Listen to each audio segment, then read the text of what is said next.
Perkenalkan, nama saya Muhammad Raffi Musfarisa dengan NIK 2543050, nomor urut 5 dari kelas KLK 1D. Di sini saya akan memaparkan materi yang pernah saya pelajari. Yang pertama yaitu konsep kerja manual, semi otomatis, dan otomatis. Sistem kerja manual adalah sistem yang seluruh prosesnya masih dilakukan oleh manusia tanpa bantuan alat otomatis. Contohnya, pencatatan data kapal secara tulis tangan. Sistem semi otomatis adalah gabungan antara manusia dan mesin, di mana mesin membantu pekerjaan tertentu, namun manusia tetap mengendalikan proses utama. Sedangkan sistem otomatis adalah sistem yang bekerja secara mandiri menggunakan program dan sensor dengan campur tangan manusia yang sangat minim. Otomasi bertujuan meningkatkan efisiensi, kecepatan, dan akurasi kerja. Yang kedua itu konsep dan fungsi sensor dalam sistem otomasi. Sensor merupakan komponen penting dalam sistem otomasi karena berfungsi sebagai alat pendeteksi kondisi di lapangan. Sensor dapat mendeteksi berbagai parameter seperti jarak, suhu, tekanan, cahaya, berat, dan gerakan.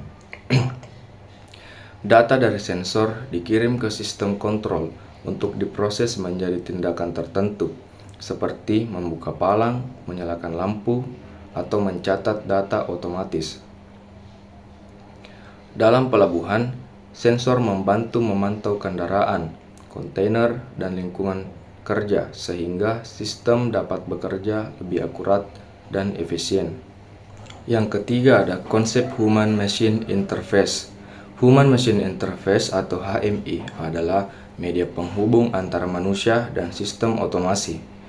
HMI memungkinkan operator untuk berinteraksi dengan mesin melalui tampilan visual yang informatif dan mudah dipahami. Melalui HMI, operator dapat memantau kondisi sistem, mengontrol proses kerja, serta menerima peringatan jika terjadi gangguan.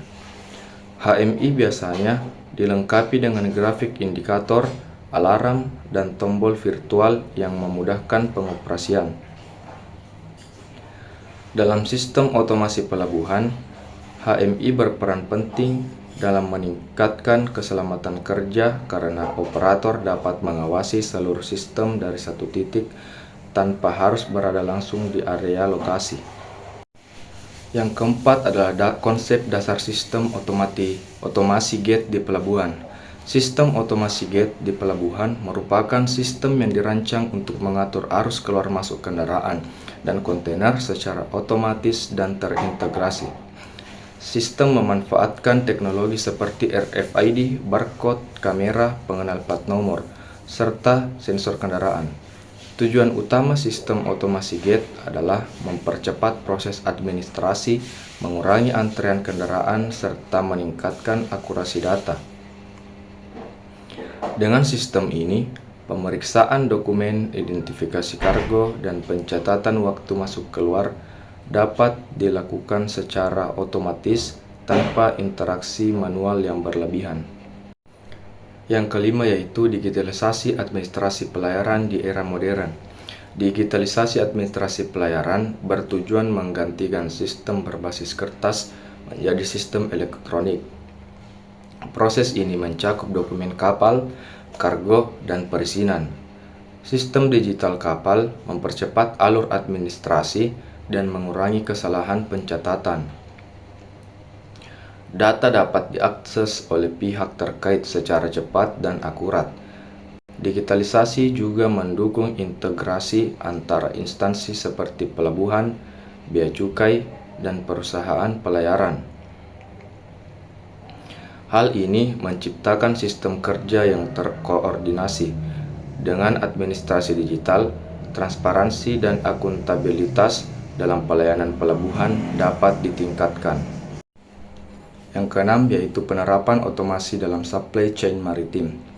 Penerapan otomasi dalam supply chain maritim bertujuan untuk meningkatkan efisiensi, kecepatan, akurasi, serta transparansi alur logistik laut mulai dari pengirim atau shipper, pelabuhan, perusahaan pelayaran, hingga penerima barang atau konsein. Dalam sistem tradisional, banyak proses masih dilakukan secara manual seperti pencatatan dokumen, penjadwalan kapal, dan pemantauan pergerakan barang, sehingga rawan keterlambatan dan kesalahan. Dengan otomasi, proses-proses tersebut digantikan atau dibantu oleh sistem digital terintegrasi yang mampu bekerja secara real-time dan konsisten. Salah satu penerapan utama otomasi dalam supply chain maritim adalah pada manajemen terminal dan pelabuhan. Sistem seperti Terminal Operating System atau TOS digunakan untuk mengatur bongkar muat kontainer, penempatan peti kemas di lapangan atau yard, serta pergerakan alat berat seperti kontainer crane. Yang ketujuh yaitu penerapan database sederhana untuk manajemen data logistik. Penerapan database sederhana dalam manajemen data logistik bertujuan untuk mengelola, menyimpan, dan mengolah informasi logistik secara terstruktur dan mudah diakses. Dalam kegiatan logistik, khususnya di sektor maritim, data seperti data barang, jadwal pengiriman, kapal, kontainer, hingga dokumen pengiriman sangat banyak dan saling berkaitan jika masih dikelola secara manual atau menggunakan catatan terpisah. Risiko kehilangan data, duplikasi, dan kesalahan pencatatan menjadi sangat tinggi. Dengan database sederhana, semua dapat dikumpulkan dalam satu sistem yang rapi dan konsisten. Database sederhana biasanya menggunakan perangkat lunak yang mudah dioperasikan, seperti Microsoft Excel, Microsoft Access, atau sistem berbasis web dengan database. Yang ketujuh yaitu implementasi Internet of Things atau IoT pada monitoring kargo dan kapal. Implementasi Internet of Things dalam monitoring kargo dan kapal merupakan perkembangan penting dalam sistem logistik dan transportasi maritim modern. IoT memungkinkan berbagai perangkat fisik seperti sensor, alat ukur, dan sistem komunikasi saling terhubung melalui jaringan internet untuk mengirim dan menerima data secara otomatis. Dalam konteks maritim, teknologi ini digunakan untuk memantau kondisi kargo dan operasional kapal secara real-time, sehingga meningkatkan keamanan, efisiensi, dan kendala pengiriman. Pada monitoring kargo, IoT diterapkan dengan memasang sensor pada kontainer atau muatan. Sensor tersebut dapat mengukur berbagai parameter seperti posisi GPS, suhu, kelembapan getaran, dan kondisi pintu kontainer. Yang kesembilan yaitu Smartport Green Shipping dalam industri maritim. Smartport dan Green Shipping merupakan dua konsep penting yang saling berkaitan dalam mengembangkan industri maritim modern.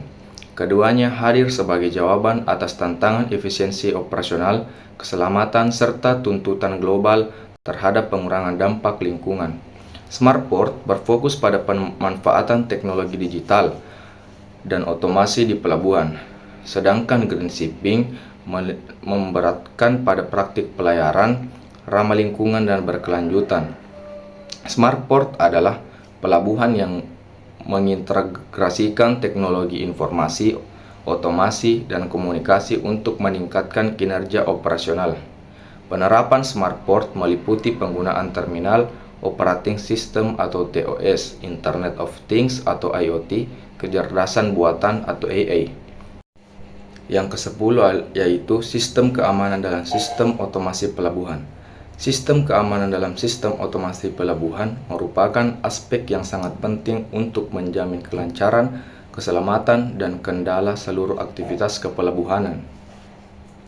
Dengan semakin banyaknya penggunaan teknologi otomasi dan sistem digital, potensi risiko tidak hanya berasal dari gangguan fisik, tetapi juga dari ancaman sistem, kesalahan operasi, dan serangan cyber. Oleh karena itu, sistem keamanan harus dirancang secara menyeluruh dan terintegrasi dengan sistem otomasi pelabuhan. Dari sisi keamanan fisik, otomasi pelabuhan memanfaatkan teknologi seperti CCTV, sensor gerak, akses kontrol sistem, dan automatic gate. Area terbatas seperti dermaga, lapangan penumpukan, ruang kontrol, dan gudang hanya dapat diakses oleh personel yang berwenang menggunakan kartu identitas. Sistem ini membantu mencegah akses ilegal, pencurian kargo, serta meningkatkan pengawasan terhadap aktivitas operasional di pelabuhan.